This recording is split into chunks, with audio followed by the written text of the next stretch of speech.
Hello, I'm Sarvesen, the host of Medically Speaking. Welcome to today's episode. I'd say the episode today is going to be a topic of interest for many: partner medical school and the preparatory process. Joining me in studio today are two of the most friendliest faces I've seen in my batch, Miss Yuan and Miss Nia. Hi everyone, I'm Yuan. I'm from ME222 and I've just finished the PMS matching process, so I got into Glasgow. Hi, I'm Nia. I'm also from ME222. Recently we've been going through the matching process and I've been matched to University of Glasgow as well. Congratulations to you both for getting into the university of your dreams. But for listeners who are not familiar with the concept of partner medical school, would you mind giving them a brief explanation of what it is and what is it that you're needed to do? Usually what partner medical school route is for the preclinical years, you'll be doing your schooling in the IMU Bukit Jalil campus. Then after 2.5 years, you'll be transferred to either Australia or UK to complete your clinical years. Yes, so according to, depending on where you're matched to, you could either start in around February for Australia and September for UK. So you get a brief resting period in the middle. So it does differ from one university to another. Yes. And their application process, are they the same or different also? You'll be going through the same application process with IMU. The international office would give what the international office did for us, that they gave us multiple briefings throughout our preclinical years, and we have to go through this matching system of IMU called MIMS. So we have to hand in our documents and our essential documents to transfer within that application, and then they will see those documents and match to the preferred choices. Okay, before we delve deeper into the nitty-gritty bits of the application process, I want to ask, personally, what motivated you to transfer to a partner medical school, Miss Yuan? Well, for me, I've always wanted to see what other countries and their educational systems were like. So I've heard that UK has a more creative process compared to Malaysia, and I wanted to experience that for myself. Miss Nia? Personally, I wanted to study abroad and get a new experience from what I'm so comfortable back in here. Yeah. So you were saying about that creative process that goes on in UK as opposed to Malaysia. I believe we all did an elective posting during our semester 5, the start of semester 5. Yes. So did you realize there was that gap? I did my Sem 5 posting in Malaysia, so I wouldn't know from there. But from previous trips I've been to UK, I've noticed that the people there are more willing to speak up and more willing to share their opinions. So I would like to immerse myself in that kind of environment as well. I definitely agree on that bit. Miss Nia, do you have anything to add to that? Yeah, personally, I would agree with you, Nia, because back in Malaysia, most people are too shy to speak up, or maybe it's just the Asian culture that we shouldn't be criticizing other people. However, if you go abroad, it is something that is done daily for their own improvement. So constructive criticism is a must for in healthcare, definitely.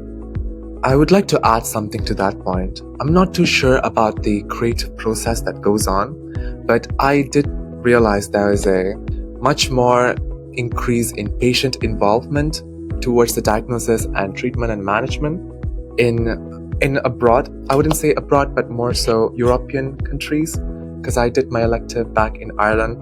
And whenever a patient comes into the clinic, they come with a list of questions and 100 more list of clarifications they want to make regarding the things and whatever complaints they might have, which I did not see much here in Malaysia.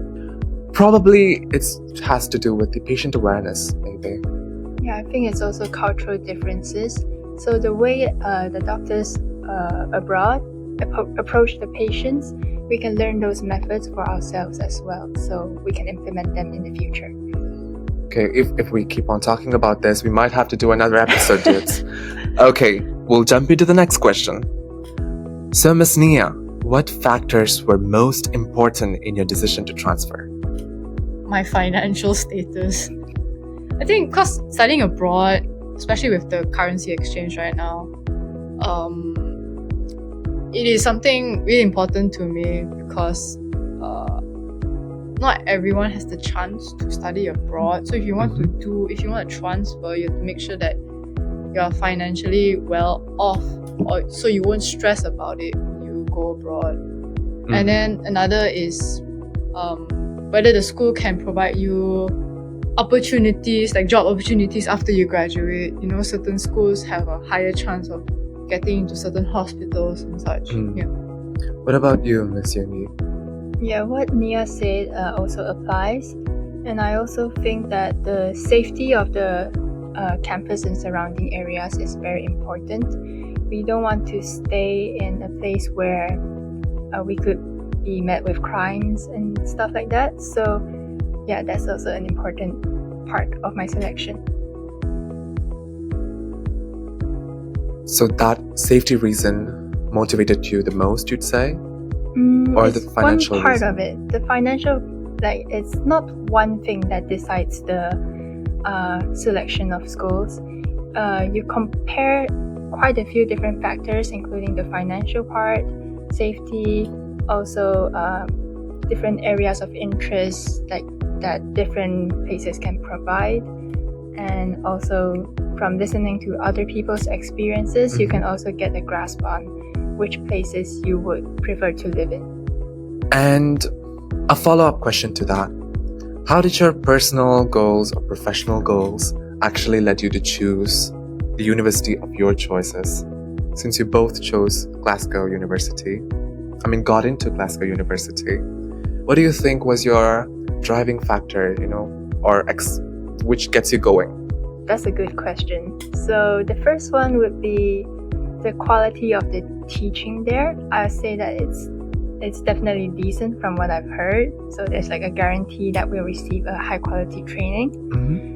And the second bit is for my personal interests, where I enjoy doing art related hobbies, and I've heard that they have a lot of festivals and concerts in that area. From what I've heard, the clinical trainings in Glasgow is really one of the top in Scotland as well as in UK. So I would like to be immersed in that kind of environment where I can, train my clinical skills so I can be a reliable doctor. Personally, I got rejected by Glasgow for the first time, so I'm applying there just to spite them. Same, yes. Yes, actually it's just spite. My personal goal is to spite them, really. So, what was the option that was offered to you? Like for the matching process? Or the first time? Oh, the first time, yeah. The first time. Oh, for the first time I went through another portal, you direct entry to UK. So I applied to Glasgow, Birmingham, Imperial, and I think UCL. I got rejected by everything, like every university, because I think it was like after COVID, so like the quota for international students was still low. Yeah. Understandable. Well, I think you spited them. Success. Victorious, guys. Yes. But question: do you think visiting your university, the partner medical school that you chose, is crucial or vital before you actually enter that university or do a selection about them? Well, for us, it might not always be possible because we're in Malaysia and most of those schools are overseas. But if possible, it's really good to look around the campus, see if there are anything you like, anything you don't like in person. Because sometimes what we see online is not always the truth. Definitely. What you see is not what you get. Yeah.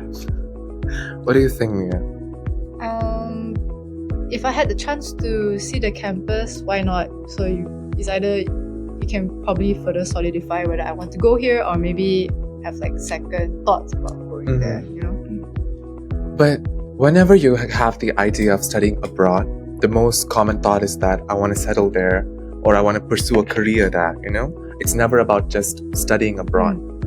I mean, if anyone wants to study abroad, they can simply do a semester abroad and be done with it. So, is there such thought process behind your aspiration to study abroad? Yes. Actually, from just now we mentioned a few factors on why we chose different partner medical schools. One of them is actually also job prospects. So you can search them up online. Actually, you can find quite a few comparisons between different schools, and you can use those to help your judgment as well. I would say the same thing as uni, because when you want to, especially for medical school, you study abroad, the one thing is after graduation, you would need to think of what you want to do after that.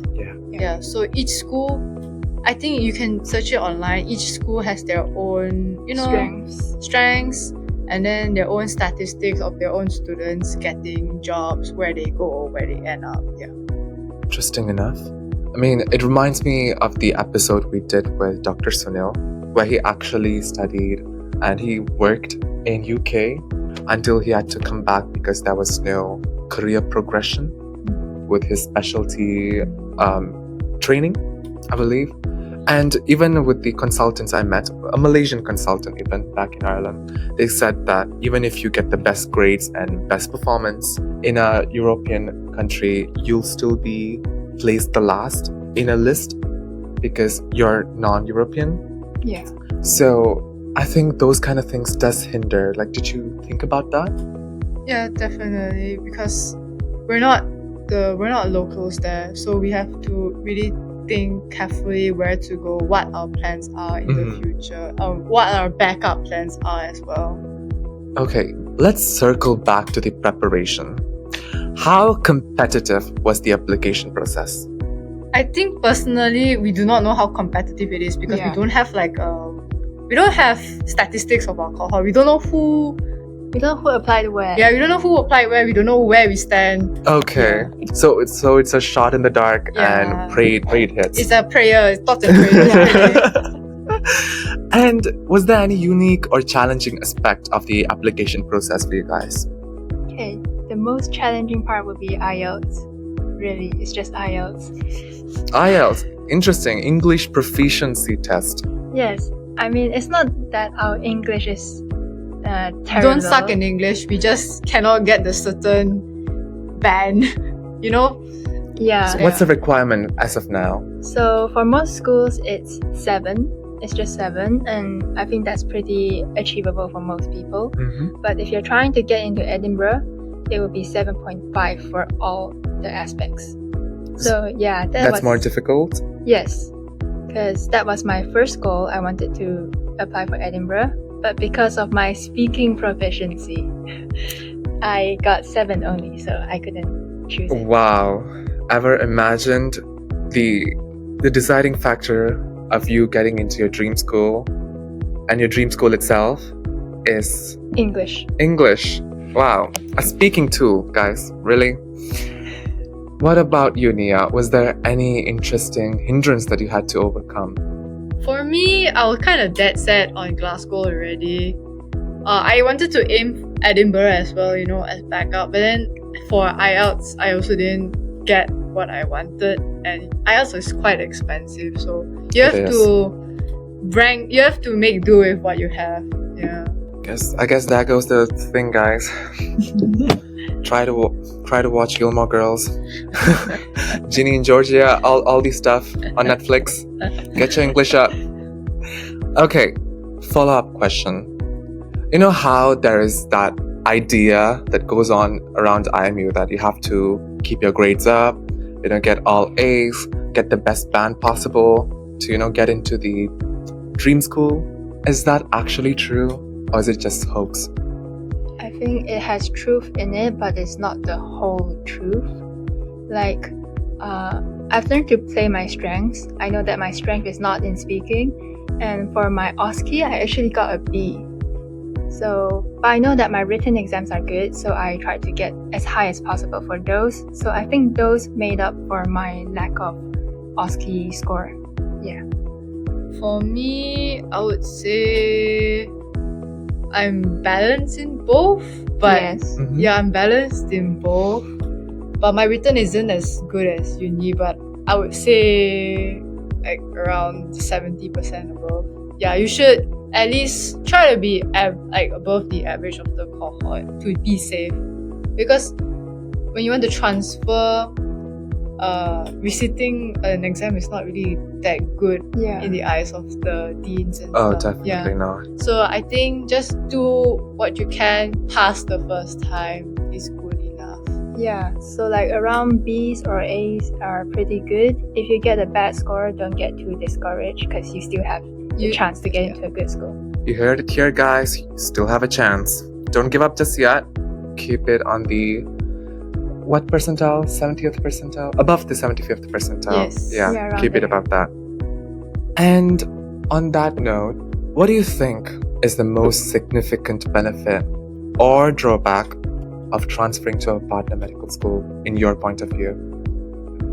For me, I think that by transferring, I can see how different people do things. Like for IME, we have a certain way of doing OSCEs, and we have a certain way of doing procedures. And in other places, they have different values, so they tend to prioritize maybe different things, so we can see how they do it as well. So that's most valuable for me. I think I would say the same thing as uni, but then I would like to add on more.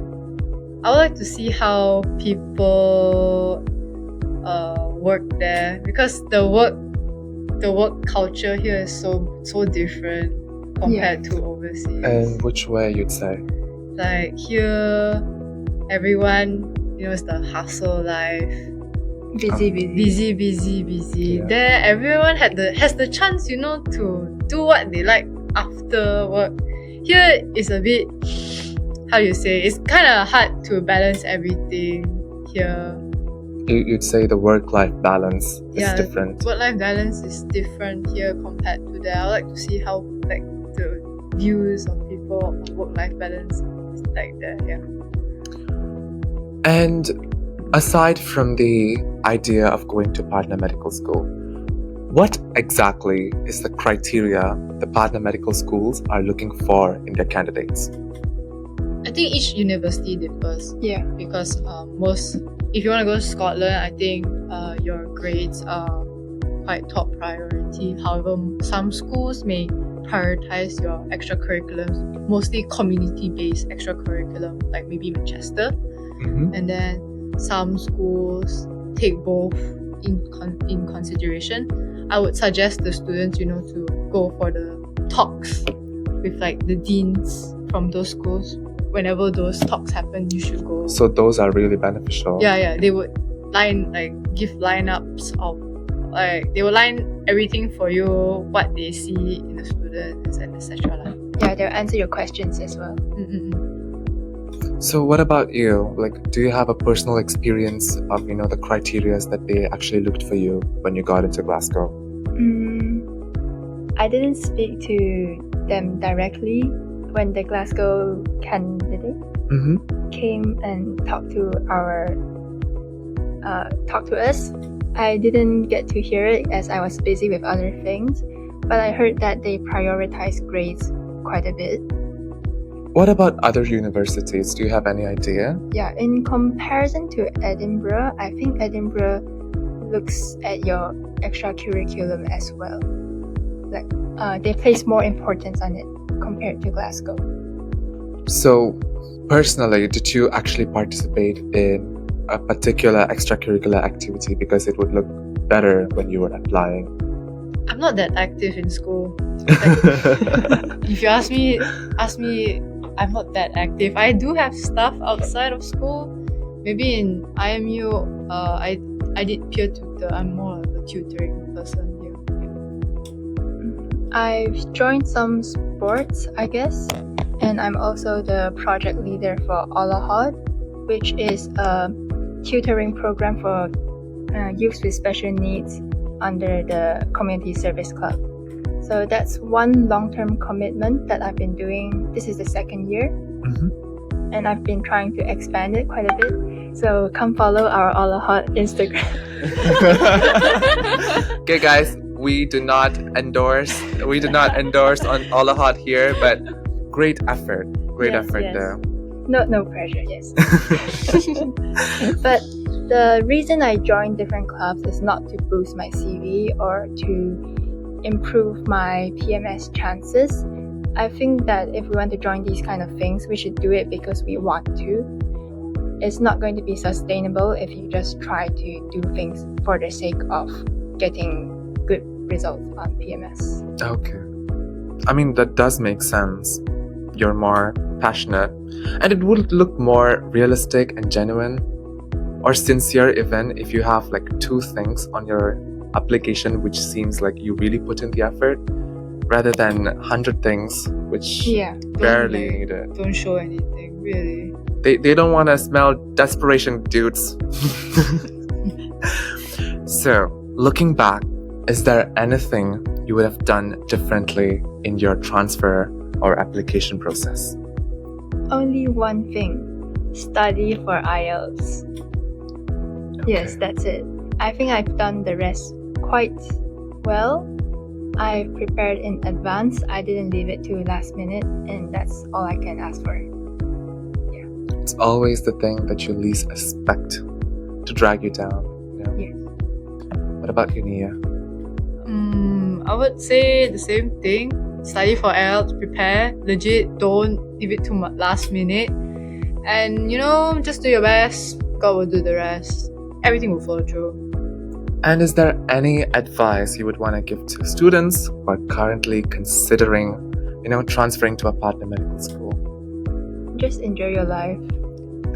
Enjoy your life. I mean it, because no matter how much you stress about it, you're going to get a school in the end. It just might not be where you want to go, but there will be a place for you somewhere. And no matter what school you go into, you're still training to be a doctor. You'll be a doctor in the end. Yeah. So just enjoy the process. Don't stress. Enjoy your preclinical years. Clinical years are not fun. Enjoy. Okay, fake news, guys. Fake news.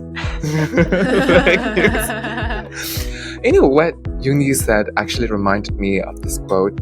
It says that we all take flight, and we all fly at different altitudes, and we all land. We might not land where we want to land, but the thing is that we all will land. Yeah. I don't know, it was from a valedictorian speech from... Sounds deep. I don't know, from Goodwitch, I think. It's okay. Everyone's destination will be the same. Everyone's going to be a doctor. Just don't know where you're going to end up with. Yeah. Okay. So since we both were students and are still, maneuvering your ways through the application process when you were starting off medical school, would you guys mind giving the listeners the resources that you used, or like where to find these resources in school and online or wherever place you find reliable? Okay, so I think our lecturers are very kind. They give us a list of all the potential pricing, how many seats there are. It's all in one document. So you guys can check that out when they give it to you, or maybe ask from your seniors. It will vary year to year, but the general things should still be there. As for all the other stuff, just Google it. Be honest, just Google is still the way to go. International office does a good job in counseling you. You should make use of that service here. Yeah, that's true. Any last words before we wrap up? Let's start with you, Miss Nia. The journey is still very long, so don't rush. Enjoy the whole ride. It's just when you're gonna be a doctor, but you end up being a doctor anyways. I think everyone's heard that line a million times. Yeah, a million times. It's okay, guys. Have fun. What about you, Miss Yuni? I have no deep words for you. Just take things one step at a time, I guess. Slay. I think that is the most underrated, advice in medical school, one at a time. Because we mess up, it's bound to happen. We can't stop it, we can't prevent it. Yeah. It's not the end of the world. It's not the end of the world, yes. And with that message, we'll be leaving you. See you in next episode. Stay tuned. This is Sarvesen signing off. Thank you. Bye. Bye bye.